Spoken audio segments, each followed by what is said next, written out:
বালকের মতো বিশ্বাস। বালক মাকে দেখবার জন্য যেমন ব্যাকুল হয়, সেই ব্যাকুলতা হলে তো অরুণোদয় হলো, তারপর সূর্য উঠবেই। এই ব্যাকুলতার পরেই ঈশ্বর দর্শন। জটিল বালকের কথা আছে যে সে পাঠশালে যেত, একটু বনের পথ দিয়ে পাঠশালে যেতে হতো, তাই সে ভয় পেত। মাকে বলাতে মা বললে, তোর ভয় কি? তুই মধুসূদনকে ডাকবি। ছেলেটি জিজ্ঞাসা করলে, মধুসূদনকে? মা বললে, মধুসূদন তোর দাদা হয়।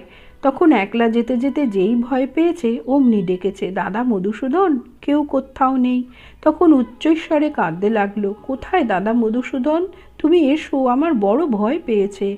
ঠাকুর তখন থাকতে পারলেন না, এসে বললেন, এই যে আমি, তোর ভয় কি? এই বলে সাঙ্গ করে পাঠশালার রাস্তা পর্যন্ত পৌঁছিয়া দিলেন, আর বললেন, তুই যখন ডাকবি আমি আসবো, ভয় কি? এই হলো বালকের বিশ্বাস, এই ব্যাকুলতা।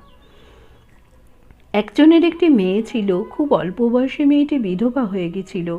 স্বামীর মুখ কখনো দেখে নাই। অন্য মেয়ের স্বামী আসে দেখে। একদিন সে বললে, বাবা আমার স্বামী কই?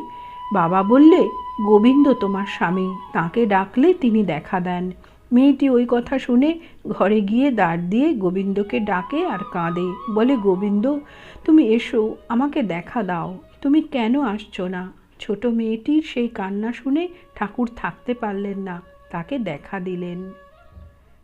জয় ঠাকুর।